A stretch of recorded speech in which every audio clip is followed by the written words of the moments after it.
जय श्री राम। नमस्कार प्रिय मेष राशि वाले जातकों, आप सभी का स्वागत है।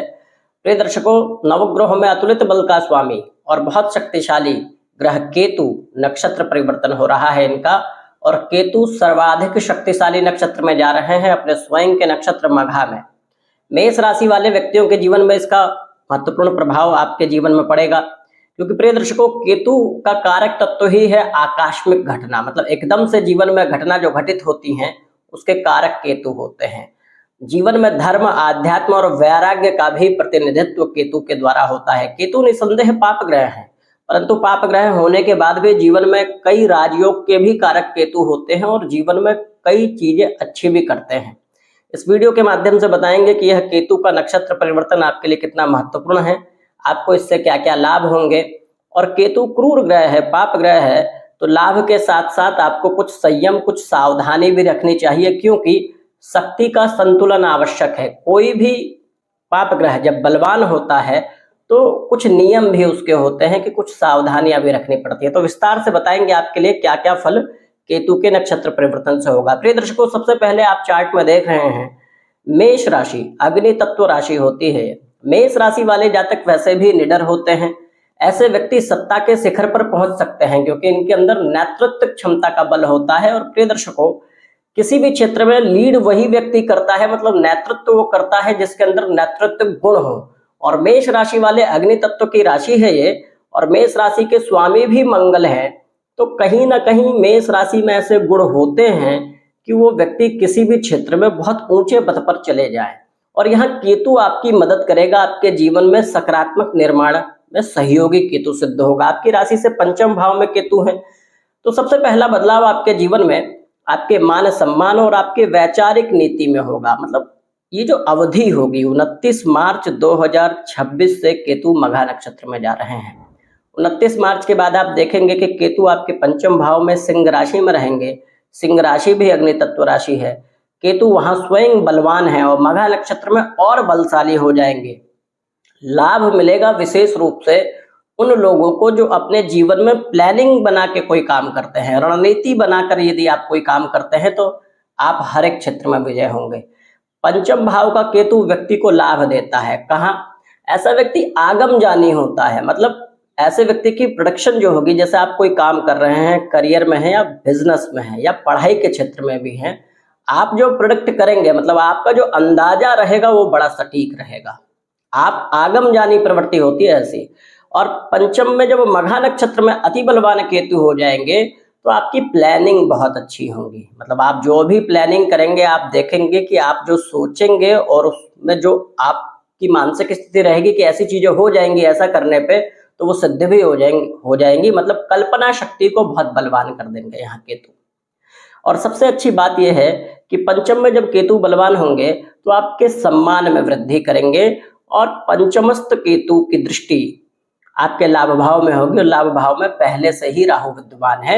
आर्थिक स्थिति में उन्नति होगी। हमने पहले भी बताया था कि यह वर्ष आर्थिक उन्नति का है आपके लिए। तो यहाँ से केतु आपको अर्थ में भी मदद करेंगे। यहाँ से केतु आपको मदद करेंगे आपके सम्मान में, मतलब आपका मान सम्मान समाज में अच्छा हो, और संतति उत्पन्न करने में भी, या संतान से कोई लाभ हो जाए, संतान का कल्याण हो। यहाँ बैठे केतु मघा नक्षत्र में जब जाएंगे तो विदेश गमन का प्रबल योग बनाएंगे। अच्छी यात्राएं, विदेशी यात्राएं, और आपके जीवन में यात्रा से लाभ का भी योग केतु बनाएंगे। कुछ सावधानियां आपको प्रिय दर्शकों रखनी है। पंचम में केतु बहुत बलवान है, इसमें कहीं से कोई दो राय नहीं है। मघा नक्षत्र में अति बलवान हो जाएंगे। कल्पना शक्ति बहुत अच्छी होगी, लेकिन एक चीज का बचाव आपको रखना है। आप यदि हार सकते हैं तो अपनी उधेड़ बुन से। कभी कभी ये होता है कि हम अति कर देते हैं, हमारी प्लानिंग हम चेंज करते रहते हैं कि ये प्लानिंग बना ली फिर ये बना ली। आप कभी भी अपनी कल्पना शक्ति में उलझे नहीं, क्योंकि केतु ऐसी स्थिति उत्पन्न करता है कि व्यक्ति अति कल्पनाशील हो जाता है, मतलब बहुत ज्यादा प्लानिंग करने लगना। इससे बचना है आपको। साथ में पंचमस्थ केतु ये भी कहता है मघा नक्षत्र का कि बलवान तो होगा, आपको बुद्धि भी देगा, बल भी देगा, सम्मान भी देगा, शासन प्रशासन से भी आपको लाभ देगा, लेकिन आप अपने आप से कहीं ना कहीं हार सकते हैं। मतलब अपनी मानसिक स्थिति को ना सरल बनाए रखें, कभी कभी ऐसा होता है कि हम कई प्लानिंग लेके बैठ जाते हैं, कई चीजें अतिरिक्त सोचते हैं। वहां आपको बचाव रखना है, अपने क्रोध पर नियंत्रण आपको रखना होगा, क्योंकि मेष राशि के जातक वैसे भी अग्नि तत्व के होते हैं। यहाँ केतु का बल आपको मिलेगा और केतु जब पंचम में रहेगा तो मन को प्रभावित करेगा। मानसिक क्रोध आपके लिए उत्तम नहीं है। संयम से अपनी प्लानिंग करें और एक दो ही रोड मैप बनाएं। मतलब आपको कुछ करना भी है तो बहुत ज्यादा कल्पनाशील ना रहें। यहाँ आपको जो है समस्या केतु दे सकता है कि भ्रम की स्थिति उत्पन्न कर सकता है। अब भ्रम तब उत्पन्न होता है जब हम पे ऑप्शन बहुत ज्यादा होते हैं। हम बहुत सारे ऑप्शन जब क्रिएट कर लेंगे अपने लिए तो वहां हम भ्रमित हो जाएंगे। आप अपने व्यापार में हैं या आप अपने करियर में हैं, आप कोई एक लक्ष्य चुने और उस पर निरंतर काम करते रहें। निसंदेह ग्रह योग ऐसे बने हैं कि आपको सफलता मिलेगी। आपको यह बचाव रखना है। प्रिय दर्शकों, केतु है तो पाप ग्रह ही, इससे संबंधित उपाय आपको करते रहना चाहिए। सबसे बढ़िया उपाय है माँ भगवती की आराधना।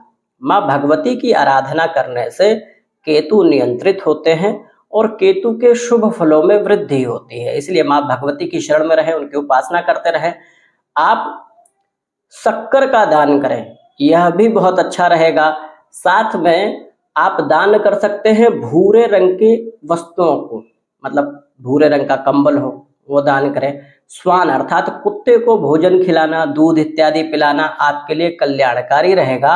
अपने घर का जब भोजन बने तो आखिरी ग्रास, अंतिम ग्रास जो होता है, अंतिम रोटी, उसको काले या भूरे रंग के कुत्ते को आप देना प्रारंभ करें। इससे केतु बहुत अच्छा लाभ देगा। यहाँ शासन प्रशासन से केतु आपको बहुत अच्छे लाभ दिला सकता है 29 मार्च के बाद, जब इसका नक्षत्र परिवर्तन हो रहा है। प्रिय दर्शकों, यह जो उपाय आपको बताए हैं, यह उपाय करने से आप देखेंगे कि विद्यार्थी लोगों के लिए भी बहुत अच्छा रहेगा। आपकी योग्यता के अनुसार आपको फल मिलना और आप जितनी मेहनत कर रहे हैं उसका पूरा परिणाम केतु यहाँ दे सकते हैं।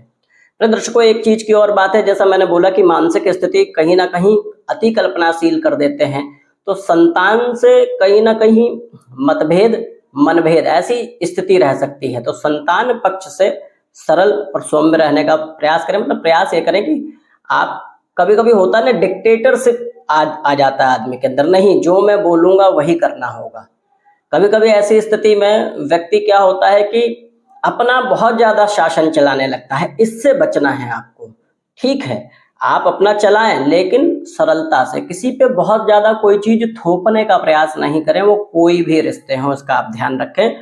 और जो उपाय आपको बताया गया है प्रिय दर्शकों, उपाय आप करते रहें।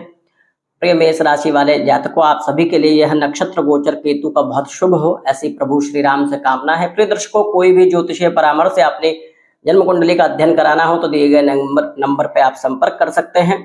यह हमारा ज्योतिषीय आध्यात्मिक चैनल है। आप हमारे चैनल को सब्सक्राइब करें। वीडियो अच्छी लगती हो तो लाइक करें एवं शेयर करें। अभी के लिए धन्यवाद।